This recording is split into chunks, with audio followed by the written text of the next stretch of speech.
Hello, everyone. Welcome back to the Display Line podcast. I'm your host, Ollie, And I'm your other host, Joey. and today we're going to be taking you through photography this week and all of the stuff around that. Now we have the really long news section out of the way, the 1 hour news segment before editing. I don't know how long it's going to be after editing, but it's definitely going to be around the range of 50 minutes to an hour. We're going to move on to the main focus of this podcast, which is me and Joey's photography journeys, which you may have guessed from the title of the podcast, A Look Through the Lens. And we have our cameras here. So I use now a Canon EOS R10 with a Sigma 100 to 400 millimeter lens, and Joey uses. I use a Canon EOS 90D with a Sigma 150 to 600 mm lens, and my new addition this year is a GoPro on top. Yeah, so on cameras, you can actually get. I'll show it here. You can get these little slots here. Basically, I don't know what they're designed to be used for, but they might be designed for this. I don't know.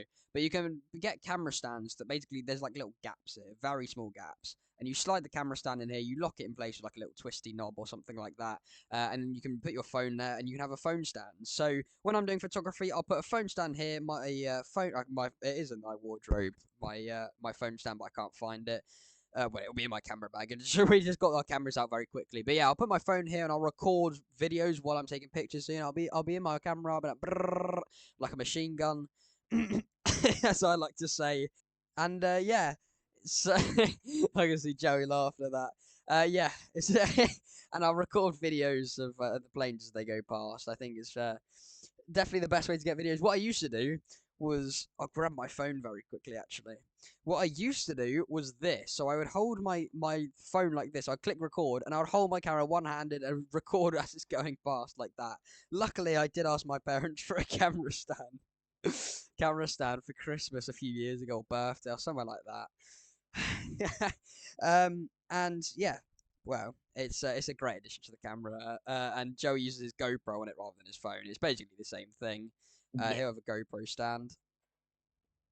Yeah, I haven't had a chance to use it yet this year because there hasn't been any air Mm. shows, and I haven't really gone to many. I haven't really gone to any airports or air bases, so it's actually unused. I think the only time I've actually used it, besides testing it works and learning how to use it, was on one of my rocket things, which is a long story. I make like model rockets and did a test and used the GoPro. That's the only use it's seen so far, but hopefully when airshow season kicks off, it'll get quite a lot of use. Yeah, so it's used for quite a few things. Recording usually from phones or GoPros, and it's a great invention. Maybe the best invention after the air fryer. You never know. But yeah, me and Joey have. Well, I've been doing photography for.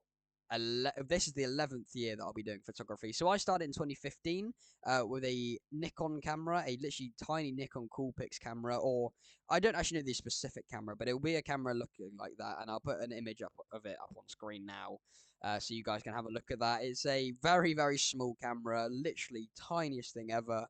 Um, it had like 56 times zoom, but it had like the quality of an iPhone at like 2 times zoom. There's nothing there. And yeah, it was an alright camera. Definitely nothing compared to the camera that I have now. But you have to start somewhere. Joey started on a better camera than I did, but he only started in 2024, or that's roundabout. He can't actually remember when. There's because I don't know when my first pictures are. I just remember being at the air show with a camera. And yeah, so Joey, do you want to take us a little bit through your photography journey before I take you through mine? Yeah, so mine kind of started with me taking pictures with my phone, but that's not really where I class as starting photography. I remember going to air shows, well, as I was growing up, I went to a lot of Blackpool Air Show mainly, went to that nearly every year. Stopped like around 2017, something like that, for a few years, and then COVID hit, and then started going back, getting into aviation during and after COVID. But my first camera was a Canon 500D, which I got for Christmas, and that was Christmas 2023, I believe. And that's when I really started, using the camera and taking it seriously. It wasn't the best setup in the world. I was using a Tamron 70 to 300 mm lens, which is quite an old lens. It's not ideal. In fact, if something breaks on it, which mine unfortunately has now, but I don't use it anymore, so it's not too big of an issue. I actually have it here. it does not work anymore, and the repair cost of it is more than the lens itself. It's that old of a lens. So it wasn't the best setup to start with, but I did get quite some good pictures with it. If I can find the first picture that I believe I took with it, it'll probably be on screen now. It'll probably be of a cat or something like that, because I would have been testing it in my living room. I've got 3 cats, so it's the easiest option. But then I took it to Blackpool Airport, which I do visit quite a lot, which is sort of where I would test a new camera setup because it is not too far. Or Wharton Aerodrome. That's a good place for typhoons specifically. And then over time, for Christmases and birthdays, because I do not have a job, uh, I get all my camera equipment for Christmases and birthdays. I moved up to a Canon 77D, which worked really well. And I also at that time got a Canon 70 to 300 millimeter, or it's like 75 to 300 millimeter lens. And that was definitely a big upgrade because it just worked a lot better, was a lot sharper. And over time, I've just upgraded, and eventually I've ended up with the setup I have now. Yeah, so that's a very interesting journey to be honest. I didn't know what cameras you had really. I'm learning here as well again, because we discuss behind the scenes of this podcast. We sort of discuss mainly what we're going to talk about, but we don't always know what each other is going to talk about. We sort of from the start of the podcast we were reading off a script. Mainly, we just had like a massive script that we read off of, and now as we've developed the podcast, we're sort of we've made it more like conversation, like I think you would say, and I think that it's definitely improving, and I think that's where we're getting to. So it's always nice that I'm learning stuff alongside the viewer, and Joe will be learning stuff alongside you guys as well. So I'll take you through my photography journey now. So in 2014, I went to my first ever air show, Dunsfold Wings and Wheels. Unfortunately, it doesn't go on anymore, but it honestly was the best air show. I've a top 3 air shows I've ever been to. It is such an amazing event. There was things like Hawker Hunters, Canberras there. Like there was literally a Canberra there, and those don't even fly in the slightest anymore. It was generally so cool seeing that Geo display. There's a Planes TV DVD out there that I have. I honestly, it's just yeah, the nostalgia is just crazy from it. There was always Hawker Hurricanes there, Spitfires there, P40s there. There was MiG 15 at one point actually from Norway. So we discussed that there's a MiG 17 going to Midlands. There was a MiG 15 from Norway going to Wings and Wheels. There was always the Vulcan there until it retired, unfortunately. That flew with the Nats display team when that was a thing where there's 3 Nats. One was red, in the scheme of the Red Arrows. One was yellow in the scheme of the Yellow Jacks, and one was a red and white one, which I just think it was painted red and white. I don't think it had a specific theme to it. And it was just such an amazing air show. I do have a book somewhere. So yeah, I did find the book. I was just showing Joey the photos from it. So these genuinely might be the first ever photos that I took on my camera. I can't confirm this. I genuinely can't remember when this was. I just knew that I've had this for years. So you've got pictures like the red arrows here, and um, so hopefully you guys can see that if you are watching on YouTube. Like I said at the start of this video, we do recommend watching on YouTube. However, Spotify also definitely works, but we do show a lot of visuals on the YouTube, so we do recommend that. We've got a very nostalgic picture here from the Blades aerobatic display team. Sorry. Um, so we've got also my terrible handwriting. Just ignore that. I was genuinely like 7 when I wrote these. Got the Blades again, which I did actually mention the Blades a few episodes ago. I don't have any of the Vulcan, unfortunately. What I do have is these treasures of the two vampires flying together. I don't know which ones these are, but it looks like they are both something like New Zealand. They look to have some sort of Australian or New Zealand vampire signature on them. But again, I can't really see. These aren't the same one that's based at Duxford, or that usually goes at Duxford. This is definitely different vampires, and they may not even fly anymore. But yeah, it's really cool to see that I've got some of these photos in a book. So again, we've got the red arrows here. So yeah, it's just so cool that I could find these photos, because I thought originally about half an hour ago that I would never find some photos that I took on that old camera. But these are definitely from the red camera that I put up on the screen a minute ago. So as we move on though, quite swiftly, in about 2018, I got a purple camera. Again, I genuinely have no idea what camera this was. I don't have it anymore. Not that I know of. I don't. I yeah. And I took that to Riyadh in 2019. I don't know where the photos of those are. Definitely, I've looked for years for those. Honestly, since like 2021, I've been looking for those photos.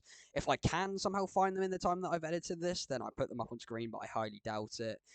Um, and then in 2022, I got a Canon 2000D, which I then started taking to places. No, 2021 got 2000D and started taking those to places like Little Granston and Bournemouth Airshow. And in at Christmas 2024, I got the I got the Canon EOS R10, and then for my birthday that same the next year, so 6 months later, I got the Sigma lens with it.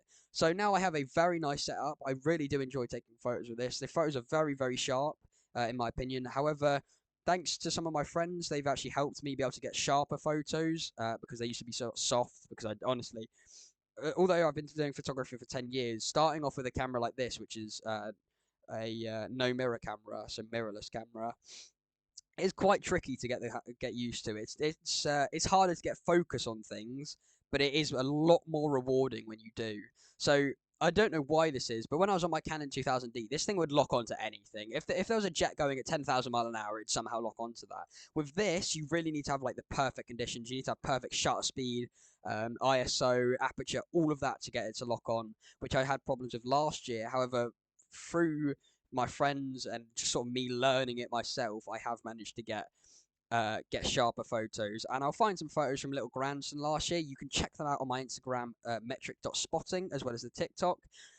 And yeah, so this is the camera that I've had for the last 2 years, and I will be taking more photos when I go to Midlands, Little Grandson, Rhea, and Lakenheath, which I'm really excited about. Um, and the last time I went to Rhea was 2019. I have not been since. I really do need to go again, which I am this year with Joey. We will be sitting next to each other on the grandstand on the Sunday, Saturday. Saturday, yeah. Because Joey drives down just for the day and then leaves after. I'm staying there with my mum, and we'll be there for the whole weekend from Friday to Sunday. We'll leave on the Sunday after the show. But yeah, photography is basically my passion. I did apply to the RAF as a photographer. However, they have like one role every like 10 years to be a photographer. And also, I have some medical conditions which prevent me from joining the RAF, unfortunately. But photography is something that I really want to keep doing as a hobby. It's something that I really enjoy. It's something that's really stress free. It's anxiety relieving and stuff like that. It's generally something that I recommend going out and doing, even if it is with your phone, because phone photography might not be great, but there's definitely some photographers who use their phones and can get some really sharp photos. Yes, you have to go closer to things. However, when you do go close to these things, which I don't see why you can't really, I mean, especially like things like cars or something, go out and take a picture of your car or bike or something like that. It's generally really rewarding when you might take 100 photos, and out of those 100 photos of this one thing, even if you just get five photos that you like, it feels so rewarding. And Joey can back me up here. When us photographers go to air shows, we take thousands of photos. Honestly, the last time I went to Midlands, I took like 5,000 photos, maybe even more. I think I took about maybe between 5,000 and 9,000 photos. Like, we take so many photos, and out of that I posted about 20 on my Instagram. Literally 20 of these photos. So it just proves that just because you take a lot of photos doesn't mean they're all good, but it feels rewarding when you get those good photos.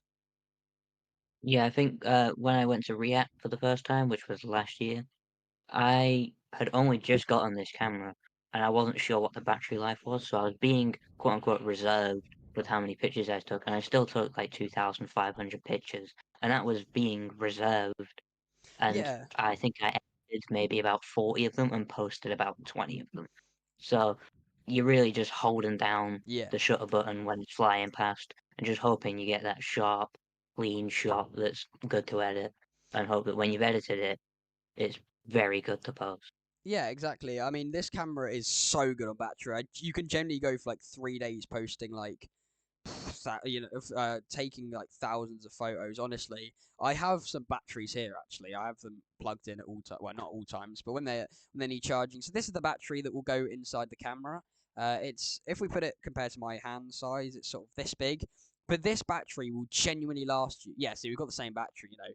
These batteries will last you for a very very long time. Honestly, I can go to Midlands with one battery. I take all four because I have four batteries, and they are rechargeable, luckily. But I will take them all to Midlands, and I will use one, maybe two. Exactly, I have that exact charger. So we have the exact same. We have the exact same batteries, but Yeah. yeah, photography is me and Joey's life mainly, and it's been something that just because Joey hasn't been doing it for as long as me, it doesn't mean that it's not something that he enjoys, and nor does it mean that one of us is better than each other because we both do different types of photography. So Joey's mainly focused on getting as much zoom as he physically can out of a camera. Honestly, he went to Spain I last year. want Do to you get want to the tell us nice about that? shot. Oh yeah, I went to Spain and I was testing out something I also got, which was a two times teleconverter. I don't know why, I'm just obsessed with getting as much zoom as possible just to see, just to push the boundaries of what you can get. I think combined with the 800 millimeters, no, 600 millimeters on the lens, the two times teleconverter and the crop factor, because I'm using a 90D of 1.6 times, I think I was getting the equivalent of like 1960 millimeters of focal length, which is just absurd. I was zooming in on things multiple kilometers away, getting close-up shots. Just, just pretty cool to me. I think just getting those nice zoomed in shots is pretty good. I don't use this often. I think I've used it a few times, mostly just testing it out. It's not really viable for air shows because it's not got the greatest autofocus.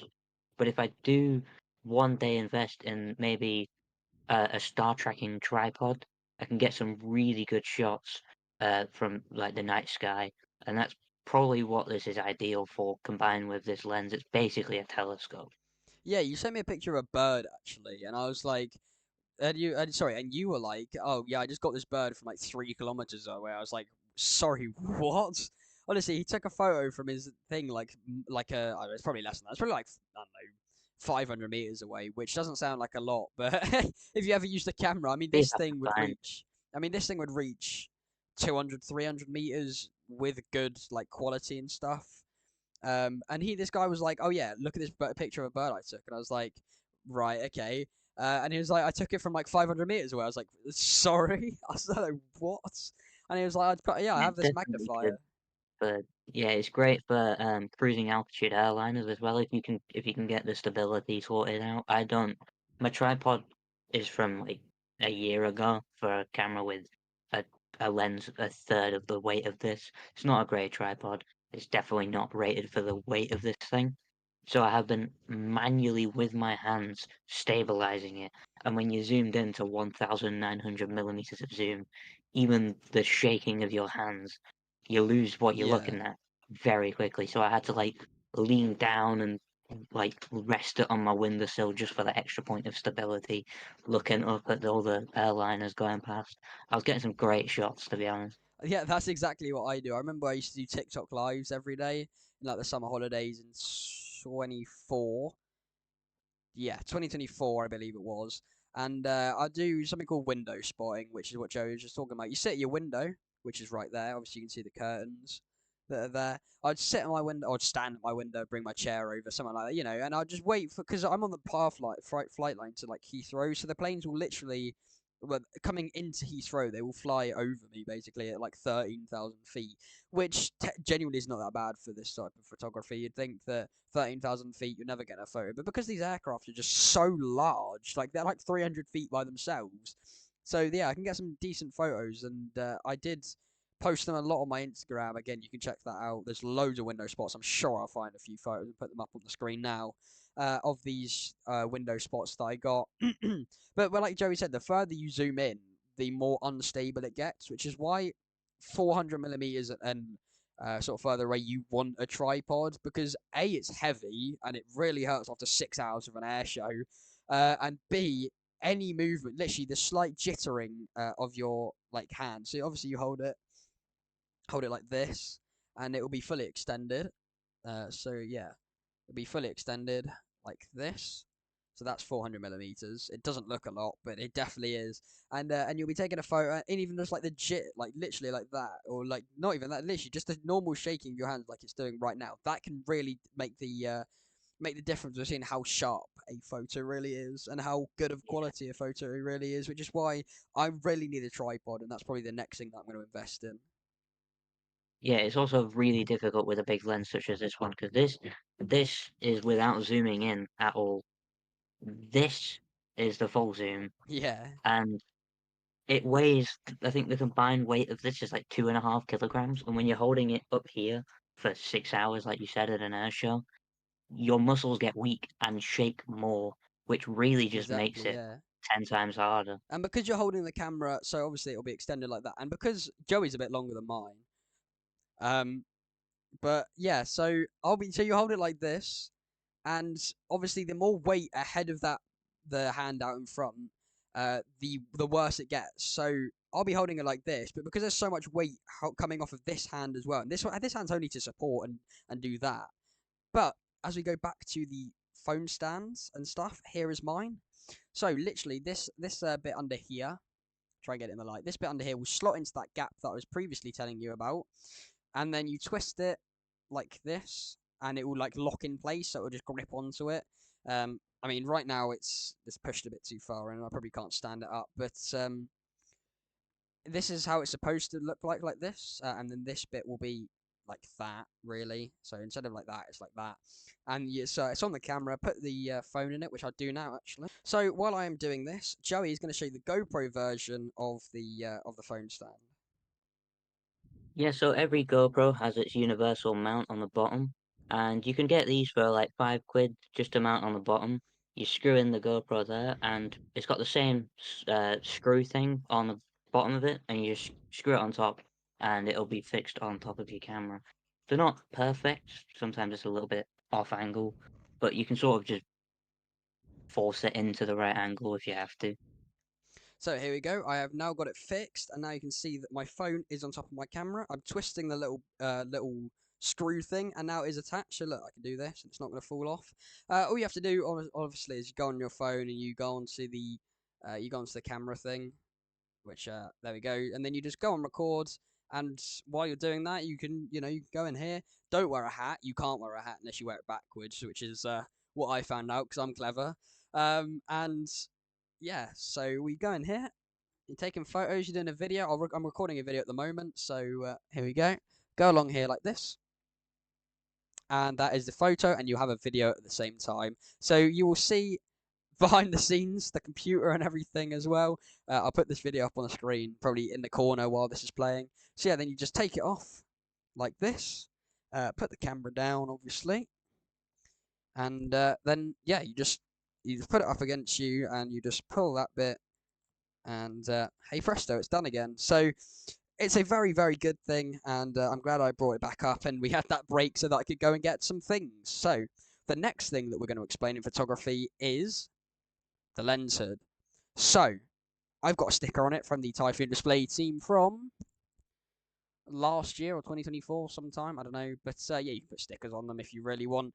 So basically what the lens hood does is sort of uh, it gets rid of as many sun rays as possible. So it goes over the end of the camera, like this basically. I'm not gonna actually, yeah, I'll probably put it in like this. So the actual lens itself is just below this lens cap, so you can see that it's like mainly here. And basically, when the sun's above you, like here, it'll be blasting rays down at you, and it'll just basically create a load of shine on the aircraft and a load of unwanted rays that you don't want. And it makes stuff a lot brighter, a lot more hard. It's harder to edit. Basically, it's a lot. It helps a lot. It's very hard to explain as to people that may not be into photography as much as me and Joey are. But it's something that's very needed when you get to things like the 300mm lens. You don't really need it for 200mm. It's not too bad because you're going to edit it, crop it anywhere. Most 200mm lenses are very, very good at 200mm lenses. Um, and yeah, so it's just there to design to help block out all the light rays that are unwanted and all the stuff that it's just a pain to edit out. Honestly, I never had one on the 300mm lens, and that's just something that the photos were not sharp on that, and it was generally probably the worst photos ever. I mean, I'm not gonna lie, some of the pictures on the Cool Pics camera are probably better, which I showed you on the little booklet. Next up, what I'm going to explain is this. This is a scanner. It's not a radio. There is a difference. So on this, you cannot speak to anyone. It's literally you listen in. There's an earpiece in there as well. You plug it in. There'll be a little like a antenna that you put on the top there, and it just makes it so obviously you get the radio signals. So Joey has got the antenna for us to see. Hang on. There we go. Joey can see you can see the antenna there. And basically what that does is it just picks up all the radio signals, sends it into the earpiece, and you can hear. So what mainly the photographers use this for is for first pass calls, so it running in, so the aircraft will hover behind the display line somewhere or to the side, the display line. That's a great reference there. And it will come in, I'll sort of do it like this. So it'll come in, do its little banked pass or whatever, go back off into the distance. And what this does is you hear it in the earpiece. The ATC, the planes are going ATC will call running in. The ATC will, cleared for display, all that sort of stuff. And all the photographers will go, "Oh my god, the plane's running in!" Where, and they'll be looking around frantically, trying to see where this plane is coming from because it just absolutely it just comes out of nowhere, really. And then you go, "Oh right, it's there, it's there." One person says it's there, and everyone instantly looks at it. Honestly, we're just like, and you lock onto the plane, you straighten your camera, take spam shooting photos, just taking as many photos as you can to get one or two good ones. And then the final pass call, it will be called by most pilots, especially at smaller displays. I'm not sure at Riyadh. I'm not too sure. I haven't been to Riyadh in a long time.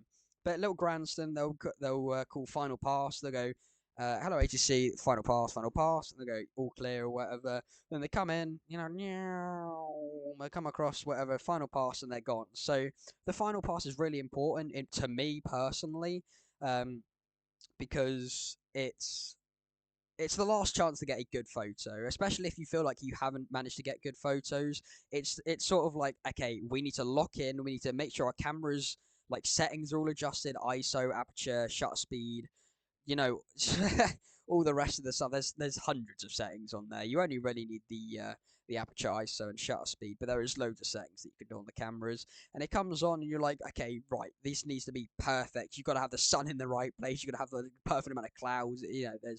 There's so many conditions you have for good photos, but it's not the equipment, it is the photographer at the end of the day. Obviously, having better equipment is better, but anyway, we're getting a bit off track there. We'll talk about that in a minute. So, final pass is called. You have a look where the aircraft has just been. It'll come in from that way, probably do like a wing wave. So, basically, the aircraft will start off tipping one way, then it'll tip the other, then it'll tip back that way, and it'll do that. So, it's literally just a goodbye sort of thing, saying, thanks you for like being here or letting me come here, and then it would be bye bye, bye bye, and then it would fly off into distance. Usually, Spitfires will do it, Mustangs will do it, a lot of these World War II fighters will do it. What they'll also do is something called a victory roll. So they come up and they do like a flip like that. Obviously, they go upside down and then come back the other way. They just call that a victory roll. I guess that's what they would do after in World War II after shooting down another aircraft or coming back safely. Or it's sort of a morale booster back in the day, and it's sort of been carried on into displays. So yeah, Joey, do you want to take us through a bit of about your radio? I know scanner. Sorry, I know we have very similar models. Mine is the C version. He's just got just the XLT version. Yeah, so I don't use this very often because the battery life doesn't last overly long, and I don't really go to many air shows every year or air bases. And some air shows like Riyadh, you're not even allowed to bring them because I think it was a very recent ban, and I don't know if it was permanent or not. But last year you wasn't allowed them because I think in 2024 people brought two-way radios, and that is illegal. You are not allowed to use a two-way radio on ATC transmissions because you can talk to Well, just ATC quickly, with it. actually, you can't use them at all. Well, you can. However, you can't use them in a professional environment. So you have to have different. Well, obviously, it's banned anyway in ATC. But what I'm trying to say here is there are different levels of radio license. My dad could tell you about all of those. He does radio stuff. So you have like amateur and then like a professional. There's loads of different ones, and even to be able to speak on ATC, you need like an ATC specification in the first place. You need like a really high level of radio license and stuff. So it's just like, first of all, it's a no go in the first place. Second of all, it's illegal because you need a radio license to be able to speak over radios professionally in the first place. Yeah. Yeah, I don't use this very often, but what a lot of people use them for is ATC at like airports and stuff. If they are maybe at Coningsby and they want to know if something's going to take off soon or if something's coming into land, you'll hear it on this before you hear it in Yeah, person or before you see the plane. You'll even get calls from like thousands of feet in altitude where you wouldn't see it, but you'll definitely hear it on here. And you don't need one of these. Chances are someone's got one. If you're at, say, Coningsby, someone will yeah, probably have one. and you can listen in If you're from at an theirs. airshow, yeah, someone will probably have one wherever you go, unless you're at somewhere where it's banned, like Riyadh. They weren't very happy when people were talking on two-way radios, so they did an outright ban for all radios last year. I'm not sure if it carries on to this year, but I would suggest just not bringing one anyway, just in case. And not to mention, you don't really need radio for Riyadh. There is so much going on, even on the ground. Yeah. You don't particularly need a radio, but for going to air bases and stuff, I would definitely recommend it. And even some shows where it's definitely allowed, listening to the Red Arrows and all their different comms, that's incredible to I do. mean, you hear them anyway from the Red Arrows. Usually, Red 10 will have his microphone right next to his radio, so because he does have a proper radio, he can speak both ways if needed. Usually, he doesn't during the actual display itself, but before you hear him, oh yeah, Red One just contacted me now. Give me a second, and he'll go on his radio going, yeah, the sky. Like he'll give them basically the parameters of how. So, for example, at Blackpool, they took off from Blackpool Airport, so this is slightly different. But things like if they took off from Coningsby and went to Midlands, for example, because they usually do, or sorry, not Coningsby, Wannington, that's my bad. They'll take off from Wannington, fly down to Midlands, or go to Exeter Airport, and obviously the conditions between the UK, as everyone knows, is going to be completely different. One minute it could be raining, the next to be sunny, then it could be snow.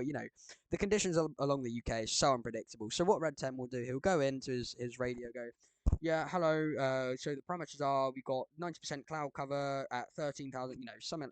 Tell them all the parameters, how high the clouds are, how much there is, all this sort of stuff. Red One will then contact him back, talking about, yeah, okay, that's fine, and then he'll speak. Then Red One will speak to all the other jets and all that. And then they'll come in. Obviously, he won't talk to them during the display unless there's some sort of major fault, like one of the jets has gone wrong or something like that, and they obviously need to contact each other. But what he'll do is he'll put his radio up to his microphone. I've seen him do it. He holds it right like this, and every time Red One speaks, so smoke on, go, something like that, and you can hear that on the through the speakers of the air show. So always at Midlands, you can always hear him doing that, and then you can tell smoke on go means the smoke's coming on, and you know that they're about to do something and they're coming back, especially if they go behind the tree line at something, because they do fly very low, which me and Joey figured out at Blackpool when they flew like below the pier. What looked like below the pier wasn't actually. And yeah, so that's basically what a scanner, the difference between a scanner and a radio. A radio is a two-way talk back and forth. A scanner is a listening device. Yeah, and it's important to note that you need a license to buy a two-way radio Yes. of a certain strength. One that can contact ATC or airplanes will require a license to buy. Yeah, so a walkie-talkie and something's fine because it's very local, it's very short range, it's literally like something that you would give kids, to have a bit of fun, playing hide and seek or something, I don't know. I used to have walkie-talkies, like some SpongeBob and Patrick type walkie-talkies when I was younger. But yeah, so walkie-talkies are completely fine. They're very short range, very local, and they're only specific channels that you can get on them.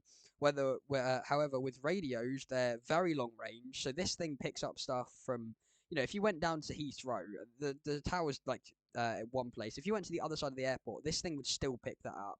Now, this one isn't that high quality, so this one might not. But if you are a professional sort of like scanner or photographer, you have a very high tech one that can hear. If I went up to London, you could hear Leon Solent's radio. But yeah, with radios, it's very different, and you will need a license to even look at the high tech ones. Yeah, with this scanner, I can almost pick up Manchester Airport, and that's some 30, 40 miles away from me. I can't quite pick it up in good detail. It's quite staticky, it's quite Yeah. noisy, but you can hear it, and that just shows how powerful these things are. And if you've got your hands on a two-way version, you'd be in a Yeah, lot of trouble. exactly. Yeah, especially as that can be very disrupting. They'd have to cancel that. Well, they might not have to cancel the display. They'd definitely have to postpone it. Because if you have some random on the radio, who's not ATC speaking to this fighter pilot or whoever's doing the display, that could genuinely be very catastrophic if this person's doing it with malicious intent, well, specifically malicious intent rather than just being annoying. and it can lead to a lot of problems. But yeah, so yeah, that's a lot about radios. It's not too much in detail. I mean, me and Joey, we don't know much about radios. It's just something that we have just to listen out for these ATC. But there's one problem with them sometimes is that they're not that loud when you're at an air show. So when you're at an air show, you have music on in the background. You have people talking. You've got the sound of the aircraft. So when you've got your earpiece in, like you have to like hold the other ear to be able to hear it properly, especially like the first and last pass and that sort of stuff. You can hear they're speaking, but you don't know what they're speaking about. So yeah, back onto photography mainly. The podcast name is Through the Lens. So yeah, so with my camera, I don't know about Joey's camera, but I can pull the screen out, and I don't want to, don't want to do it right now. I think it's locked in place right now, and I think I put it in lock mode. But yeah, you can take the screen out and you can flip it out here. Yeah, like Joey's doing there. You can do that. I can do this. No, I think I have it locked at the moment, so I'm not going to try and break it. But yeah, you can have it out like Joey's screen. You can either look at it through that bit, so through the actual camera screen itself, or you have an eyepiece or eye finder. So you can put your one eye on there. My camera's actually very good with this. If I'm not looking at it, it will come up on this screen. If I put my eye up to this, it has like a sensor on it, and it'll put the display inside of the camera, or inside of the eyepiece bit. Which is why sometimes sunglasses are annoying, because when I'm wearing sunglasses while doing photography, A, that's a horrible idea and I'm never doing it again. Um, and B, half the time it wouldn't pick up on the eye finder because it can't see like the eye is not touching the sensor in there or whatever. And the reason, actually, I'll explain why to never use sunglasses, because in sunglasses, it's either tinted or dark. So when you're in here, you're going to set the exposure up to like 10,000 million ISO because it looks a lot darker than it is, which I figured out when I did it once at Midlands Air Festival. I had my sunglasses on, I put it in that, and well, let's say that we had some very overexposed photos because I thought it was darker than it was, unfortunately. But then I've quickly figured it out the next day, and I didn't wear it again. So I mean, sunglasses aren't even really needed while you're in that, because like you're looking at a plane. You're not looking. The sun cannot really reach your eyeballs because your eye is in there. So yeah, just never wear sunglasses while you're taking photos. Yeah, the viewfinder does work differently for mirrorless and mirrored cameras. I have a mirror camera, Ollie has a mirrorless camera. Yes. And what the mirror does on a mirrored camera is it just reflects all the light coming into your lens straight into the viewfinder. And then when you click the shutter, the mirror moves up and takes the picture and then moves back down again, which is why if you're looking through the viewfinder, it goes black for a Yeah. split second. Whereas with a mirrorless camera, it just projects the image that it's receiving straight into the viewfinder. It's actually digital Yeah. as opposed to optical, which is what it is on mirrored. Yeah, so I mean, me and Joey could probably take a video of doing that through our different lenses, so you can see what we're talking about. But yeah, like Joey explained it really well. You take a photo; it's not a big, it's not a long pause, depending on how fast your shutter speed is. Obviously, the faster your shutter speed, the faster the thing goes up and down like that. For him, but for me, mine just goes brrrr, and it honestly, all you can see is the plane or whatever you're taking a photo of him. He has like a 0.1 milliseconds or whatever his shutter speed is of the mirror going up, taking the photo, and then it going back down. So you take a picture, it go black, so it go boop, like that, and then you can see the thing again in milliseconds. And it's not, I mean, I used it for years. I didn't really notice it because you're still tracking the plane. Like, you don't stop tracking the plane. And because it's such a short amount of time, you still know that the plane's not going to have flown off million mile an hour. And if you really need to, sometimes you can open your other eye and just see that the plane is still there if you really need to. I mean, I don't do that. I find that really trippy because then you can see the camera while you're looking in the camera. It just sort of hurts my eyes sometimes, but I don't need to do that anymore. I assume you're probably going to invest in a mirrorless camera sometime in the near future. Probably not the near future. I think I've got my setup for the next few years, maybe even a bit longer than that. But when I get a job and get a bit more money, I'll probably invest in maybe an R. I want to just jump straight to one of the better mirrored cameras because by that point I'll have had a lot of practice with mirrored cameras. So I want to jump to maybe I might even start off with an R10 just like you, but Well, yeah, the the R10's mirrorless cameras basically do just work. yeah, the R10's basically is just a slightly less quality version of the R7. Now there is definitely a noticeable jump between the R10 and the R7.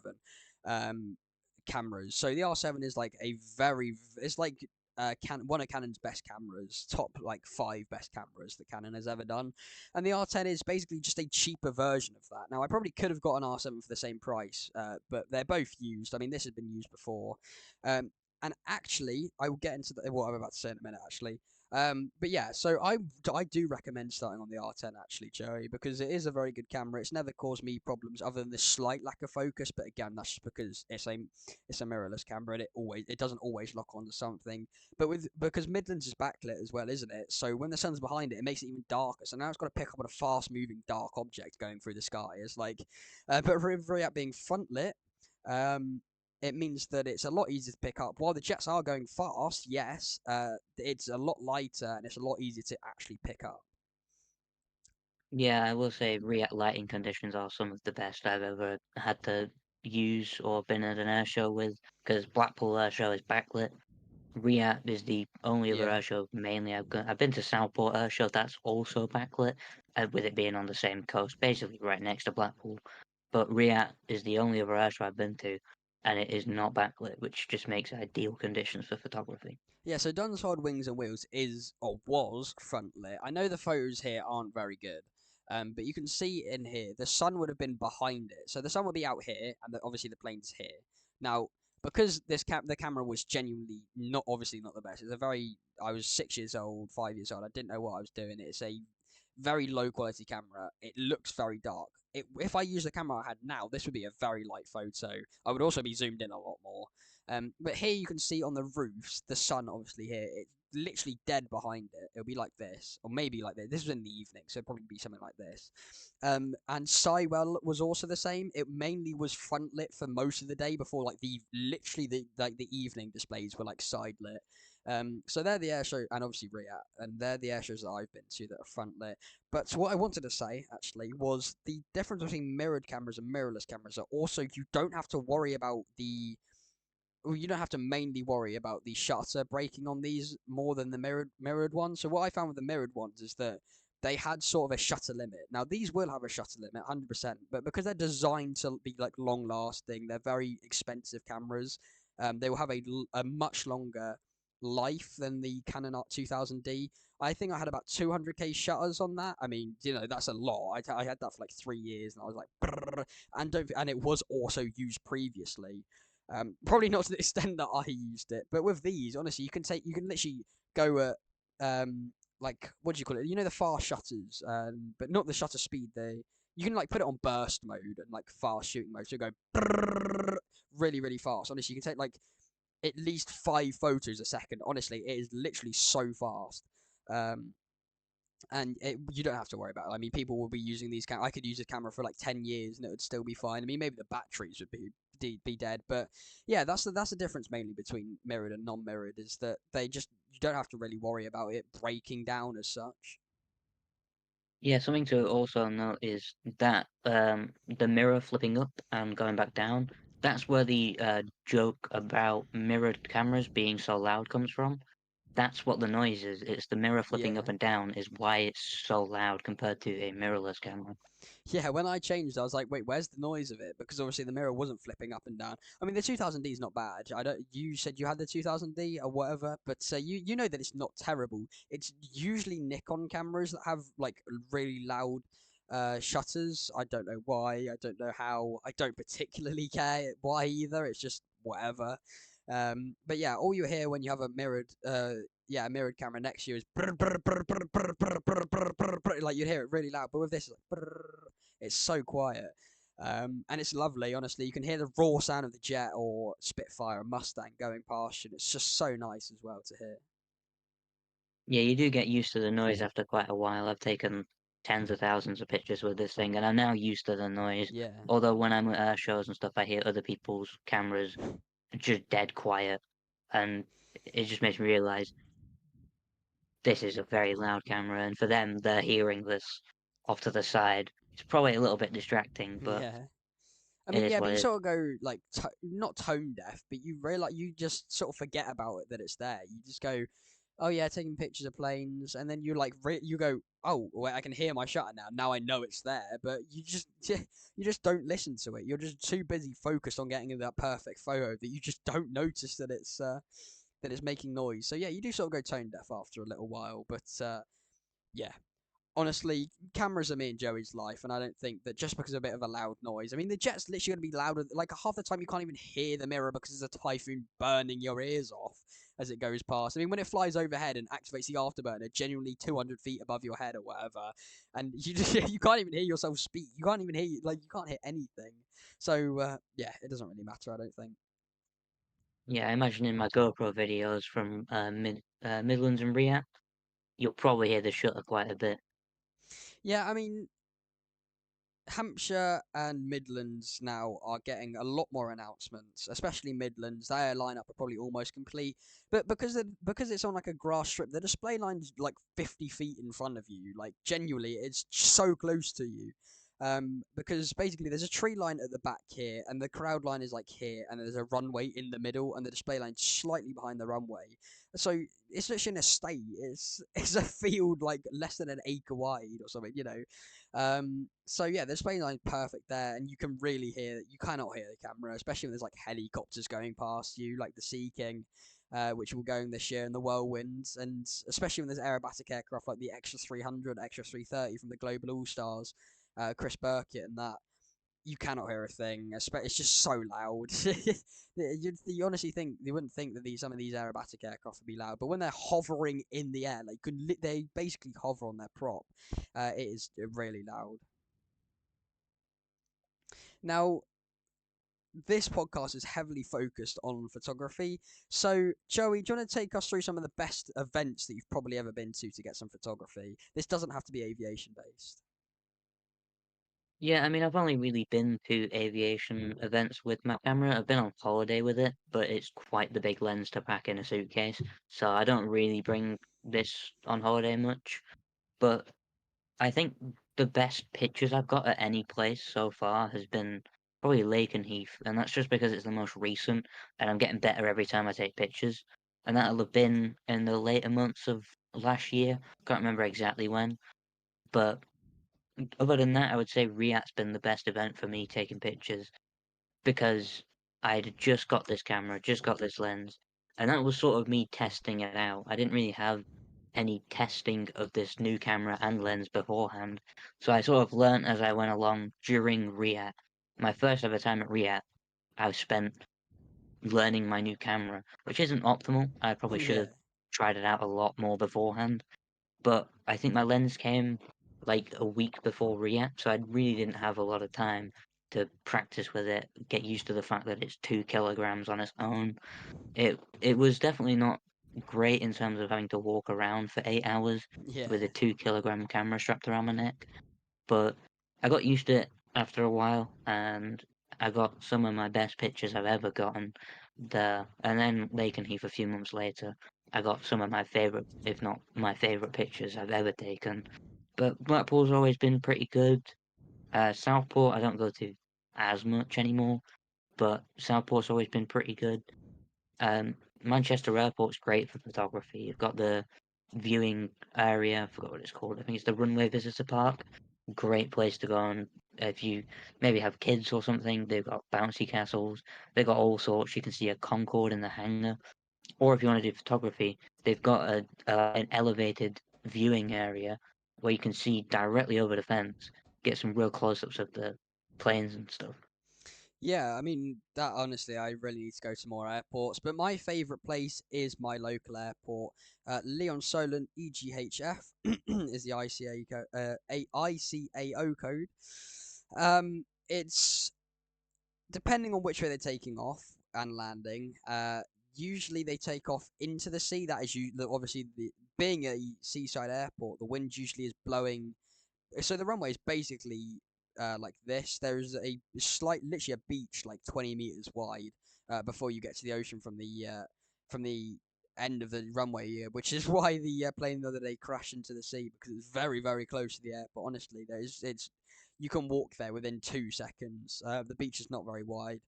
And with it being seaside, the wind blows directly onto the runway. So usually they're taking off. You always take off into the wind, unless there's some sort of crash on a double runway that's sort of like crisscrossed like that. So but you always take off into the wind. It generates extra lift. It gets you in the air faster, and that is just how you always do. You also land into the wind as well, so you can be slower and you can have a higher angle of attack coming in. So you literally just be slower. It's a lot smoother. It's just a lot better.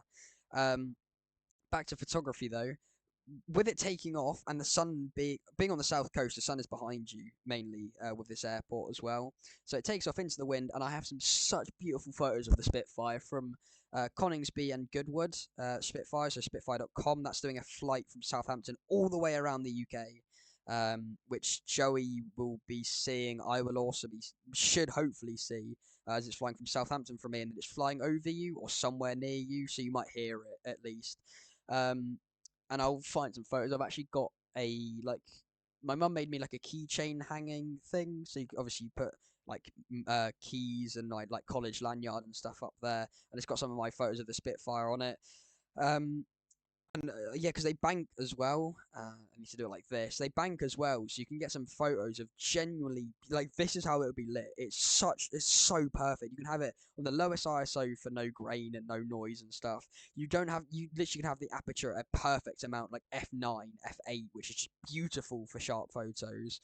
And the shutter speed you only need like 1 to 400, if that, and you can still get some really good prop blur on it as well. So Leon Solent is generally one of the best places for photography because it is so front lit.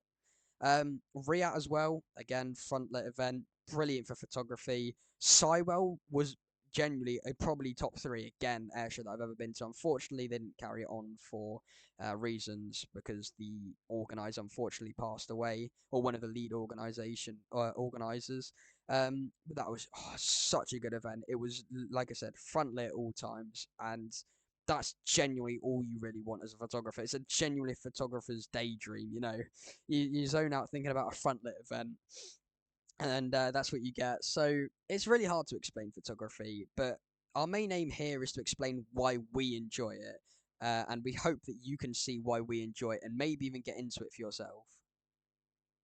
Yeah, it's definitely one of the best hobbies in my opinion to get into. It's not expensive to get into. You don't need the best camera. Some camera setups are expensive, and some people might think you need an expensive setup to get into photography. You don't. My first setup was, I think, a combined price of like £150, and I was getting some great pictures. Even still to this day, some of them could hold up against some of my more newer pictures with this setup. Like, you do not need an expensive setup, and a lot of it is editing, like Yeah. just adjusting the settings of the pictures. So even if your picture isn't perfect, which a lot of photography is not perfect, you can sort of tune the colors, tune the brightness of your picture, just to get it that much better. Yeah, and photography, like Joey said, sorry, is genuinely the best hobby to get into. I don't know a hobby that is like less expensive than photography. If you just use your phone that you have anyway, it's literally free. I mean, the you don't even have to have an editing software. I mean, Lightroom Mobile is like £5 a month, and that's what I used for like 4 years to edit my photos. It's a brilliant app. £5 a month if you even want to have it like not even professionally edited, just edited to a good standard that you're gonna like. Um, so yeah, I literally use Lightroom Mobile at the moment to get my photo and edit my photos. So it's literally a free hobby that you can do. It's not exactly time consuming. If you're bored, just go out and take some pictures in your garden. Go take a picture of your car. Your nan's cat or something. You know, you can literally take photos of anything, and as long as you're happy with it, and you don't even have to post it. Like I post mine, Joey posts his, just because we can. We don't post it for likes. We don't post it for follows. We just post it so other people can enjoy our photography, rather than personal gain. It's just sort of a that is the side hobby of photography, is being able to post it and show other people, and hopefully they enjoy it as well. I mean, if they hate on it, they hate on it. At the end of the day, unless they can do better, then it's just not that deep at the end of the day. So it's something that's free, mainly free, enjoyable, and like it really boosts mental health. I mean, if you have good mental health, it really takes away any anxiety, any stress, because in that moment when you're looking through the lens, it's literally just you're so thinking about the photo that you're about to take and are taking that you just don't think of anything else. It's such a stress reliever for me, and I just love doing it. Yeah, you mentioned that some people don't even post their photos, but we do. I have lots of pictures that I've taken that I haven't posted. I just have in my phone that if someone wanted to see some pictures I Yeah. took, I can show them these pictures that I've never posted anywhere, but I have on my phone. I have most of the pictures I've ever edited saved on my phone, just because it's a handheld way of showing people if they want to see some pictures. But there are so many pictures I've taken with this that I've not posted anywhere.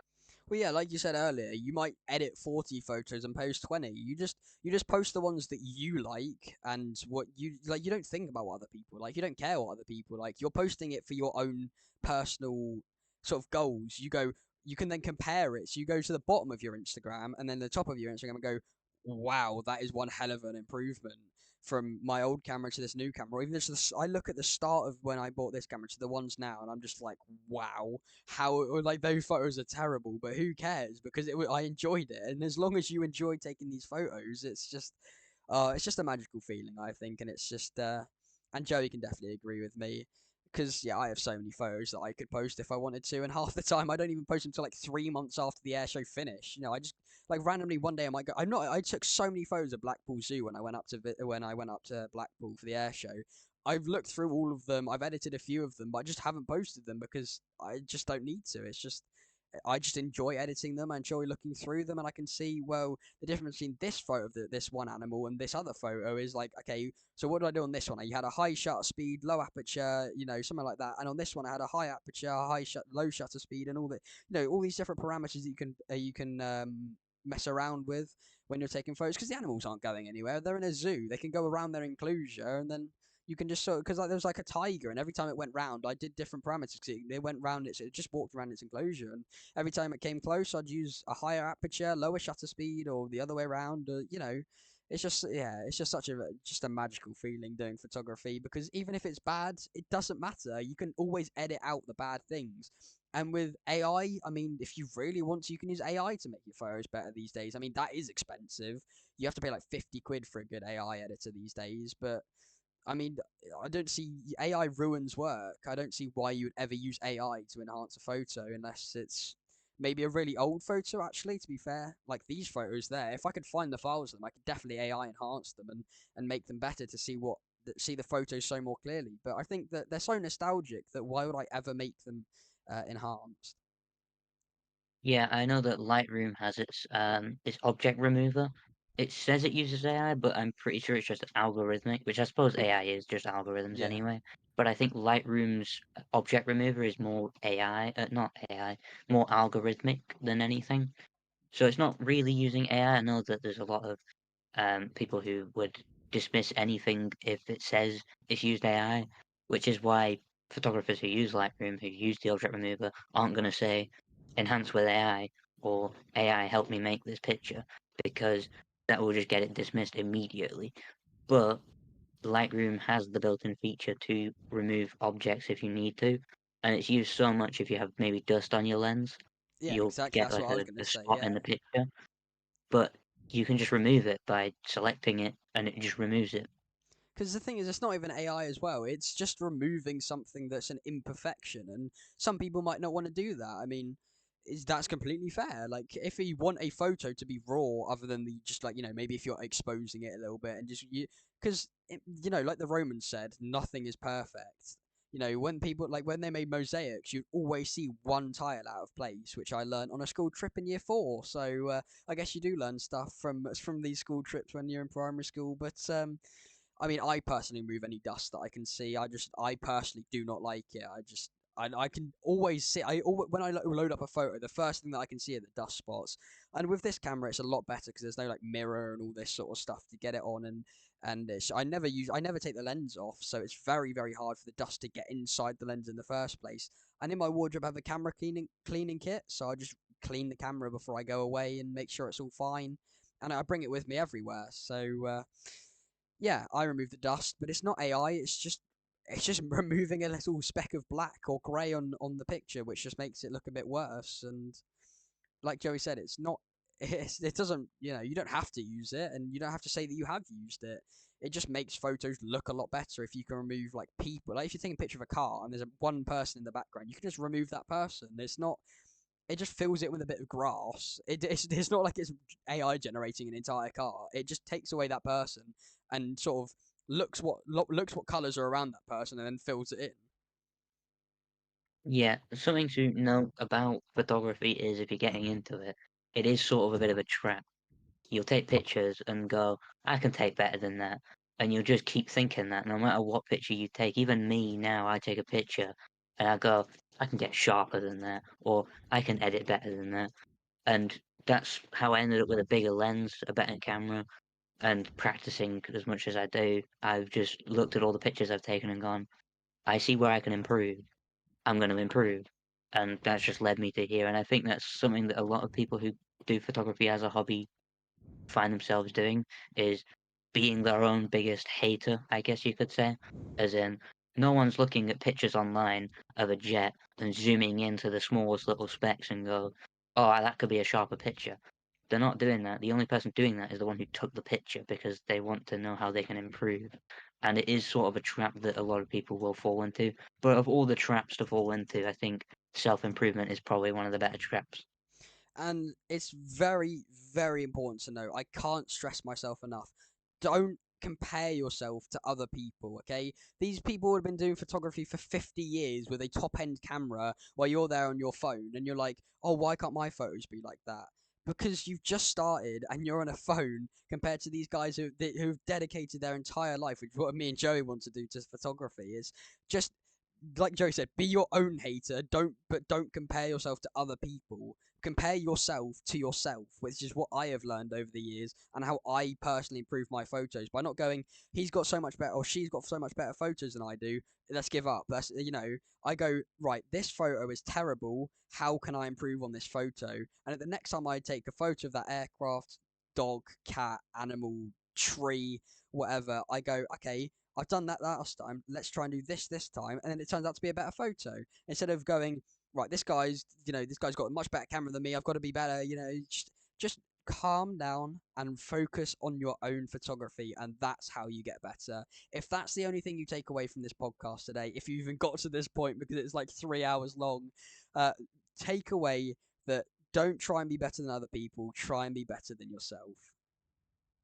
Yeah, that's how I've grown in my photography. If I go on, I sometimes go on my Instagram, scroll all the way to the bottom, see my pictures, and go, I've improved so much in the past 2 years.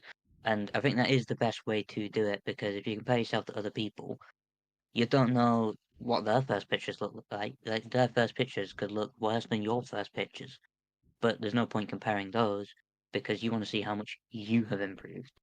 And that's, I think, the most important bit of photography. Yeah, exactly. And I think quote of the day from me: don't try and be better than other people.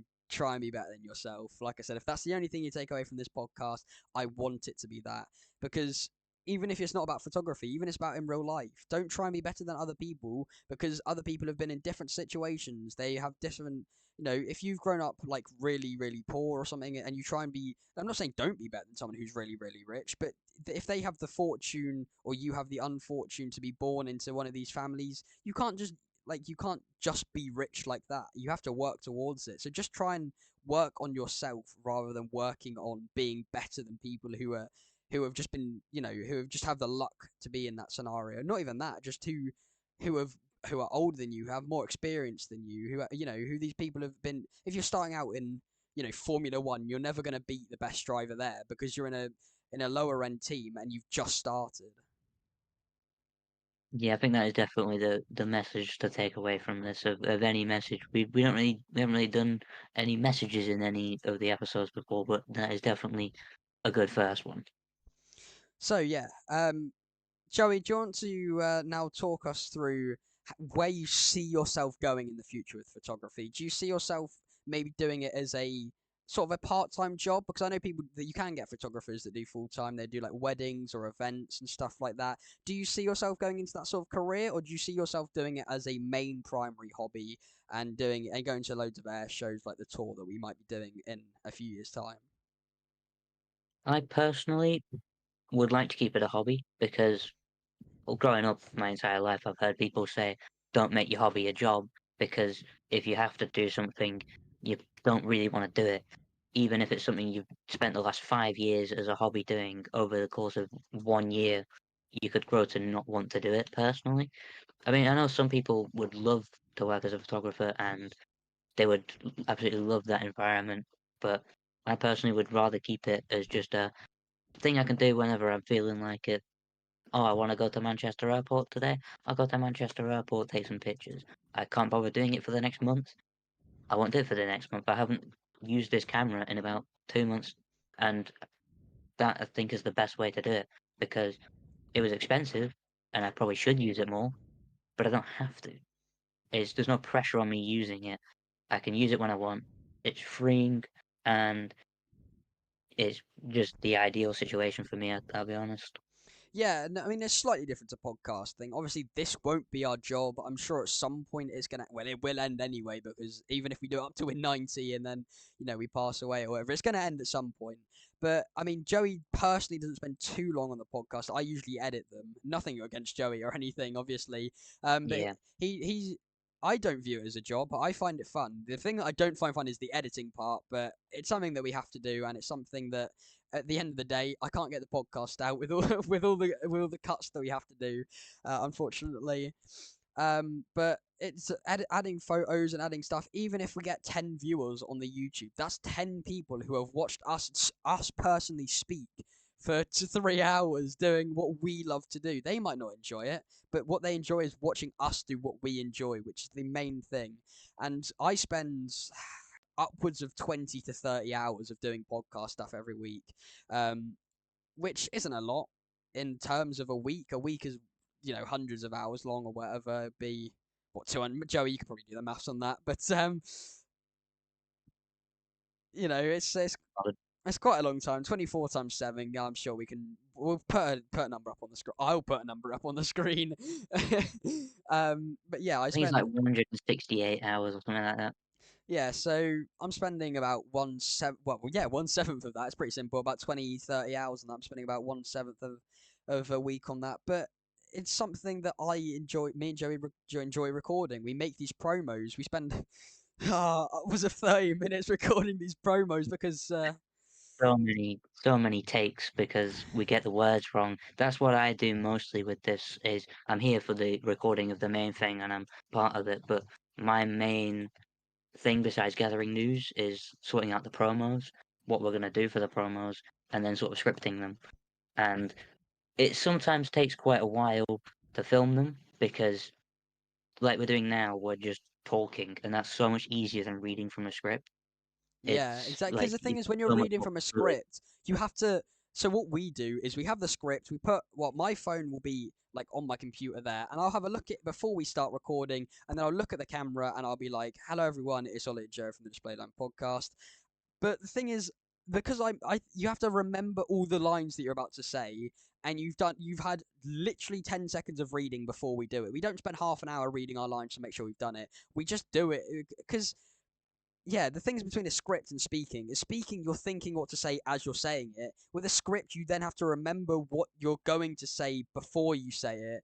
And then you go, okay, what was I going to say? What was I going to say? Then you think of what you're going to say, and then you become aware of what you're saying, and then you're like, oh yeah, what do I keep saying? I keep saying Releaching. releaching. That's what it is. I keep saying releaching instead of releasing. I don't know why, but I just think about the word releasing and I say releaching. And today, earlier, and this is the 26th as we're recording this, um, I kept saying fighter theme meet instead of fighter meet theme on the promo.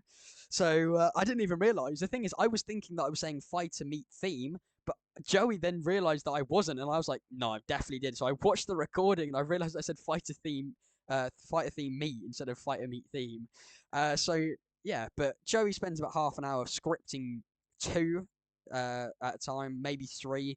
usually on Mondays. So while I do spend a bit more time on the podcast, Joey is also there, usually gathering the news, which I do sometimes send him on TikTok, so then he can go research further, and then doing the promos. So I think this is going to be the end of this part, but I do just want to keep talking about how this podcast is going. I know this is a long one, and it's already long, so why not make it longer? You don't have to watch the whole thing. We know it's long, and I'm going to split it up into two videos. So I release on the same day, so you can just watch it in one and a half hour segments rather than a 3 hour long video. But yeah, so let's just talk about a bit more about the podcast then, because we might as well, which is what we have been doing. So our roles in this: I record, I edit, I post. Joey, and I find very basic like level stuff and send it to Joey so he can go then do research, promos, scripting, and sort of creating ideas. So then we work together. We join call about well, usually about an hour before we record. He scripts, I make the PowerPoints, and that's all done. So it usually takes us an hour to make the PowerPoint, Joey half an hour to make the promos, and then we don't read off a script, but we have sort of subheadings that then we can read off of and then explain more in detail. So it looks a bit more professional. So Joey, do you want to take us? I've been talking for like 10 minutes now. Do you want to take us sort of through a bit more about your roles? Yeah, so what I will do is, well, as going through the week, I personally just keep an eye on the news anyway because it's quite interesting to see what's going on with the world. But if I see anything aviation related, I'll put it in a channel we have dedicated to news roundup. So we have news roundup, we have a space news roundup, and we have ones, especially right now, specifically for stuff in like conflicts.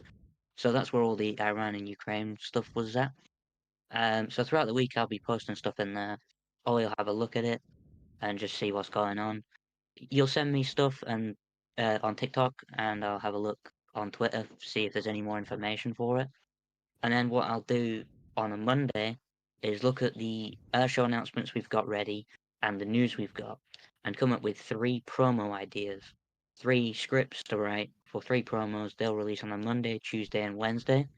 And then on a Thursday, after the Takeoff Thursday is announced, we'll do, unless we change what the order we do things, the Thursday's promo video will almost always be the Takeoff Thursdays because it's timely, it makes sense, it's what people are talking about that day. And then Fridays will be probably another airshow announcement or some space news or something else that is important to mention. But that's sort of what I do. Is just news and promos and scripting the promos. But it's quite fun. I personally enjoy the scripting bit because, I mean, didn't really like English personally when I was in school, but it's quite fun to do as a scripting these promos. It's quite interesting to come up with ways that we would say it because as I'm typing out the scripts, I'm hearing it in my head as to how we would say it. So it's scripted in a way that we would word things, and that definitely helps us both read it out because it flows naturally. Yeah, because me and Joey, we have the same personality in a way.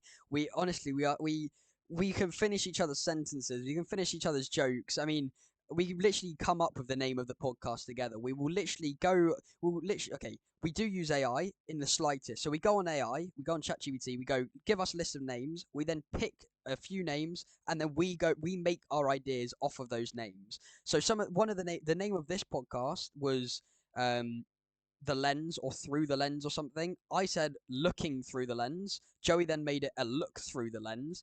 So we usually just make ideas and build each other off of those ideas until we come up with something that we like.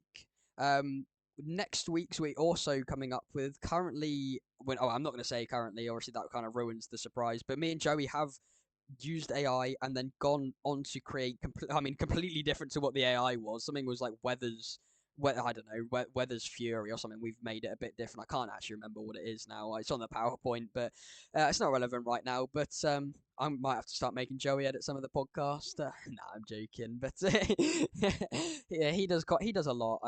And we work together to make it as best as we can, and we have improved so much more than I thought over the last 8 weeks.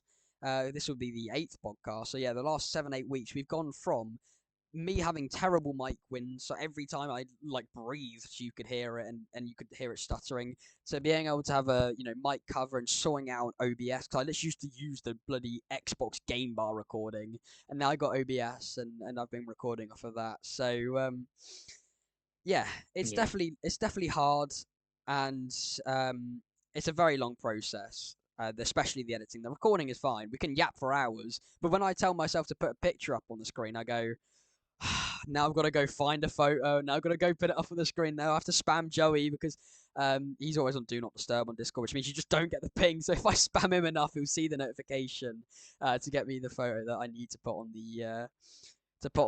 the screen. But yeah, we enjoy recording, we enjoy speaking, and we just have so much in common. It's genuinely crazy. I think one day, if we can somehow be able to get like these professional podcasts, we can get in a room, we can have a good microphone, we can have good camera, these 4K Ultra HD cameras, five of them pointing at the whole, the room. You've got one out here, you've got, two facing each person. It's like, I mean, that's the aim, really. I mean, we might Yeah. start off small, but if we can just grow together, and we've literally got merch. And big shout out to my mum. Thank you, mum, so much. I know it's really hard to show, but we all of the merch she made, I helped her with the patches and stuff like that.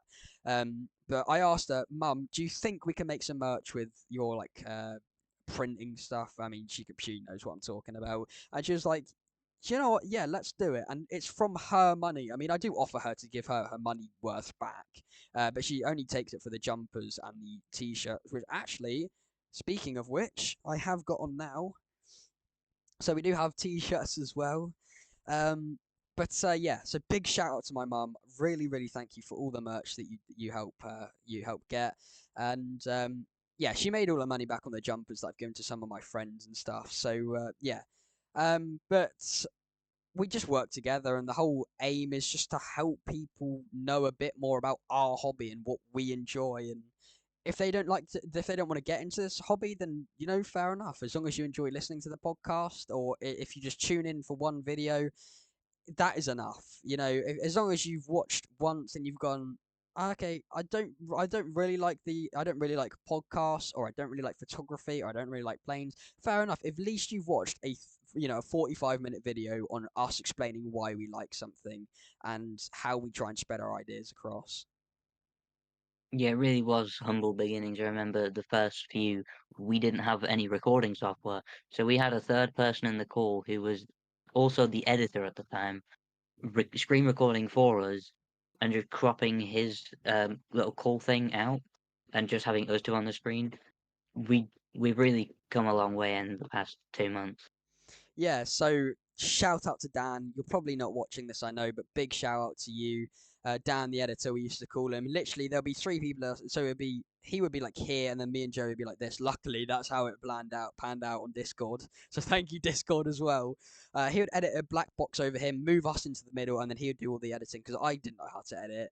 I didn't have an editing software. Luckily, though, he let me use his, and I've been editing ever since. It's a long process, like I've said, but it's worth it at the end of the day, and we both enjoy it. So yeah, hopefully we can grow into something special. But as long as we enjoy it, it doesn't matter. As long as we can help get people into aviation or photography and learn about more in depth about the news that you might not hear elsewhere, that is the goal.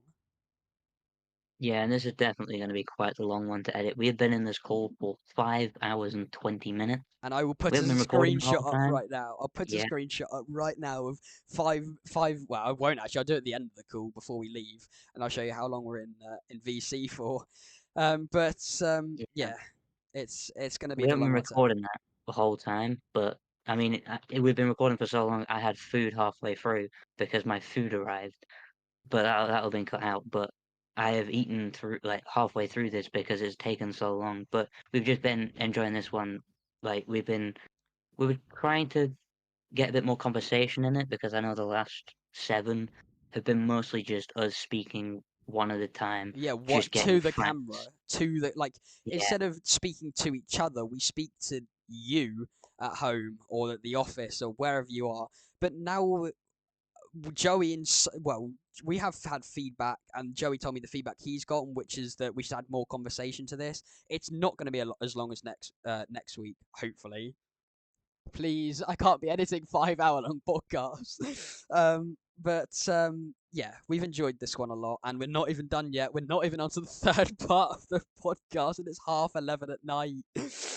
We've still got like an hour long segment here, but like I said, I'll put this into two parts so you can enjoy the two parts, maybe even three. I might do one for the news, might do one for this bit and then photography bit, and then a bit more for the takeoff Thursday. We do hope you've got this far. I doubt anyone has, but if you have, thank you a lot. Yeah, it's going to be a few years. Well, maybe not even that. It might be a year or so until we can get a good setup. As long as me and Joey can meet up on like weekly basis at some point, which it's going to happen in the future as long as the podcast stays alive. So stay tuned for episode 100 maybe. Yeah, Yeah. probably a bit more than that. Probably episode like 300. If we're doing one a week, in a few years' time, we'll be on hundreds of episodes. We'll be pretty much veterans at this game. Well, yeah, because we're 56 episodes per recording year, which will be February to February or January. It'll be like late January, early February to the next year. So, um, and do you know what? While we're here, let's talk about how this idea started. So, I saw a podcast, the Air Showroom. Big shout out to them. I don't know if they're watching or not. We have tried to get in contact, and we are quite friendly together. They know that. Well, we tried to collaborate, and hopefully that's something that will be coming in the future. Anyway, I saw them, and I went, let's make a podcast, and I had no idea what I was doing. I didn't know how I was going to post it. I didn't know how to edit it. I had not a clue. I literally used ChatGPT to help me find a website where I could post it. um Luckily rss.com is free, and I can post episodes on there after I've edited it, no matter how long. I'm definitely gonna have to actually cut this down because you can only post 2 megabytes or gigabytes on there. So yeah. And then I went to Joe and I said, "Do you want to record a podcast?" And he was like, "What, a podcast?" And I was like, "Yeah, why not?" And he said, "Sure." So he got hopped on VC that later that night, and we recorded our first podcast, which was it was an experience. Yeah, it was a learning curve. It was a 20-minute podcast of us not knowing what we were doing, and it's hilarious going back and watching it and hearing how terrible my mic quality was. Um, and we've come this way. We've moved on. We've got our own editor. We've got our own scripter, our own writer, our own researcher, our own social media manager. Me. Yeah, I run all the social media. Joey's not too fond of doing that. I said, "Do you want to help me do the social media?" He said, "No, I'll stick to research." And I was like, "Do you know what? Fair enough. We need a researcher. I'll run the social media." Um, and we have got quite a few viewers from that. We have like 100 followers on TikTok now. We have about 50 on Instagram, and we are trying to get collaborations to show to you guys, the viewer at home. And we had one Alf from Cambridge and near Duxford. We hope. Well, we actually got a lot of viewers on that. We got like 50 viewers on that one, which is still our most standing video with the most viewers on YouTube and that. And yeah, that's basically how the podcast started. So, Joe, is there anything else you want to add? Not really. Well, I think we're going to end this segment here because I'm going to have a look at the Streamlabs in a minute, and it's going to be well over an hour long. So we'll see you in part 3. So after that incredibly long section 2, sort of 2.5, we move on to a very quick section here because Joey does have to go in a minute after recording for 6 hours. So, Joey, do you want to take us through our very first announcement? Yeah, so this is sort of the one everyone's been waiting for. I even mentioned in the promo video, this is one everyone's been waiting for. It's to be expected at Midlands. It's the Red Arrows. They are the crowd favourite at pretty much every air show they attend. They are the most popular display team in the UK. They represent us, they represent the UK and the Royal Air Force. They are my favourite display of all time, my favourite display team of all time, and I'm very excited to see them at Midlands. Yeah, they go every year, and it's something that everyone enjoys looking forward to. You always get the blue skies when they appear, so I guess they're a lucky charm. But we move on to our second announcement, which is the Global All Stars are going to Hampshire Air Festival for a Saturday and Sunday daytime display and a pyrotechnic display on the Sunday, I believe. I can't remember. I'll put it up on screen if it's wrong. So yeah, they are based in Little Granston, like we mentioned last week, which is the main focus of our podcast last week. They're a beautiful four-ship display team, and I think everyone looks forward to seeing their beautiful display. I mean, there's always three of them that do sort of their own bit. Then you have a solo display, and they all meet back up to do a break at the end to finish off the display. Joey has our third announcement. This is from the Takeoff Thursday. This aircraft is making its second ever appearance at RIA, and it is a Sikorsky UH-60M from the Slovakian Air Force. And the UH-60 is quite a unique aircraft in that it has like so many variants. I mean, there's even some that aren't publicly announced yet. There's the stealth type variant that was used in Iraq. There's also the Ghost Hawk, which is it operates around Area 51, uh, usually just keeping a watch on everything. There's so many variants, and we'll probably get onto that for the next announcement. Yeah, so overall, there's about 60 plus variants of the Black Hawk, and it's one of the most common, if not the most common, helicopter type in the entire world. They're used for basically everything, including interior and exterior transport, so hanging stuff on the bottom of the aircraft or putting some in the back. They can carry up to 4,100 kilograms.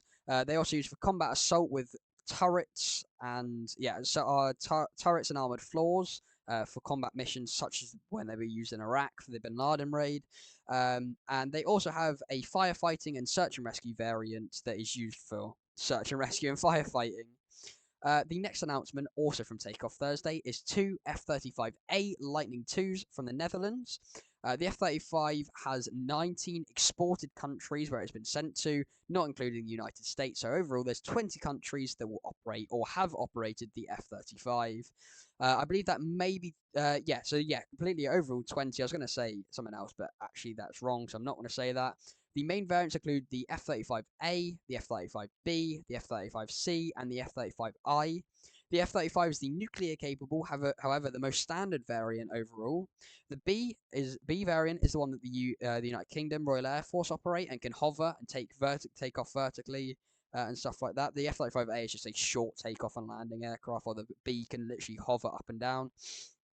And the C is basically just the A version, but with longer extended wings for much bigger payloads. And so usually with this type of variant, you will see something called Beast Mode, which we'll put a picture up on the screen now, where it's just fully armored with absolutely max payload capacity with missiles, bombs, everything you can imagine, internally and externally. And the F-35I is from basically Israel's own version, upgraded version that they have personally worked on. They basically got a very basic stripped down F-35, which they could personally work on. So they didn't get any radar. They got a very basic old, probably first prototype radar. Very, just literally base model of it, which they basically just worked on and made their own version of it. So, Joey, do you want to take us through basically our last announcement? Yeah, this is also from Takeoff Thursday, and it's a Jordanian C-130H. Now, Jordan operates a mixed fleet of 7 C-130Hs and 3 C-130Es, and they're all based with the 3 Squadron, which was formed in 1959. And this is the last announcement we have for today. There is one final very quick one which I will talk about, not in a lot of detail. There is a Piper J3C Cub from the French force in some way, which is basically this aircraft here that is landed on here. I know you can't see it very well, but here this aircraft is a Piper Cub. And obviously we're not going to speak too much about it. It attended Riyadh last year, which Joey might have a photo of somewhere. If you can find one, he'll send it to me. If not, then we won't share a picture of it. But yeah, that basically wraps up the podcast for this week. I don't even know if it's going to get posted on Sunday. I'll let you know. Well, you won't see this now, but I will say on the promos or something that it may not get released until maybe Monday or Tuesday whenever I get more time to edit. But we really do hope you enjoyed. So, Joey, do you want to take us through a 2-minute recap of what happened in the podcast? Yeah, it might be a bit more than 2 minutes just because of the sheer amount of news. We had 2 separate news pages for this one. We went through the Iran war updates with the planes getting shot at. We went through the Ukraine war light aircraft being used to bomb a power plant, I believe it was. I don't think we stated that, but I believe it was a power plant. We went through the pothole on the runway. We talked about the new squawk code the UK has introduced. We went through the space news of ISAR Aerospace's Spectrum launch, which has been delayed until Saturday at 8 p.m. We went through the meteorites. That was quite a long conversation we had about the meteorites. We went through NASA's new project that they've announced. We went through the very short or relatively short weather segment of the supercells in the Middle East, and we went through the pretty unfortunate news of the three crashes we talked about. We then moved on to the focus of the episode, which was photography. We both are heavily into photography, is what we do as passion. So we had quite a lot of conversations on that. We had nothing written apart from the cameras that we first used, just so we remembered them. All of that, all of what we said was entirely just us. Yeah, that's all we had written down was just the cameras we started with and when we started. So everything we went through there was just entirely conversational. Nothing was planned, nothing like with the news, we've got little bits written about each thing, which you'll show in a second. Yeah, it's quite the that's just one of the 2 pages, and it's quite a lengthy segment. It is color coded as well, Yeah, we but don't even we talk go about through. all of this. This is genuinely some basic facts that we will have a look over before the podcast and are there just in case we need them during the podcast. So you can see. So right now I'm looking at myself on the camera. So this is what I'll be looking. I'm just looking at myself. This now is where I'm looking at Joey. And if you see me reading the script, I'll be like this. So you can easily tell when I'm reading the script because I'll be looking completely away from my camera. When I'm looking like down, I'm looking at myself, and when I'm sort of looking up, that's at Joey, and then that is dead at the camera. So, Joey, do you want to quickly continue? Yeah, we also, which wasn't planned, we also went on a little conversation about the podcast itself. That was just us talking. That's just how the conversation went on to develop. We talked about the podcast quite a bit, which is, I think, our first time, even just outside of the podcast. We've talked about the podcast, obviously, on calls and stuff, but I don't think we've really talked about the future of the podcast as much because we just do it for fun. If it works, it works. If it doesn't, we're still going to do it anyway. We haven't really talked too much about um, the plans for it. We're just doing it because it's fun. And then we also talked about the very relatively quick segment of the airshow announcements. That was quite the quick segment because, well, this episode is quite long. We've now been in the call for coming up on, I think, 6 hours now. There'll be a screenshot at the end just of how long, it'll be here now, just of how long we've spent in the call, just planning, scripting, recording the promos, and then recording this. And I think we left the call at one point after, like, maybe just before the promos or after the promos. So it's likely longer than that. But it was quite the episode. So let us know. There'll probably be a promo on it on Friday, Yeah, which would be tomorrow at the time of recording this, asking if you would prefer the longer episodes. And we'll listen to your feedback. If you ever have any suggestions, just let us know. You can always DM us on Instagram. We'll get back to you. If we don't get back to you, we blame me. might be busy. Yeah, blame Ollie. Yeah, I'll put a bit He's of the the one that runs the account. first bit as well, which you'll see at the first bit of this, talking about how this will be a long episode, and we want your feedback on this. If you have made it this far, thank you so much for supporting us. Even if we had one viewer on the daily, we're going to still do it. I don't really look at the views. I mean, I look on them when I'm posting the video because I kind of have to see if the video's uploaded or not. But I don't go, oh wow, we've got 5 million viewers. Like, obviously that would be the dream, you know. But when I look at it and go, I see we've got 20 views. It doesn't mean that everyone's watched the whole video or like, you know, but it's just like, wow, imagine being in a room with 20 people who have watched you do what you like. I mean, on TikTok we get what 30, 40 likes. Imagine being in a room with 40 people that have liked what you're posting. It's honestly, even one person, one loyal person, which I know we definitely have.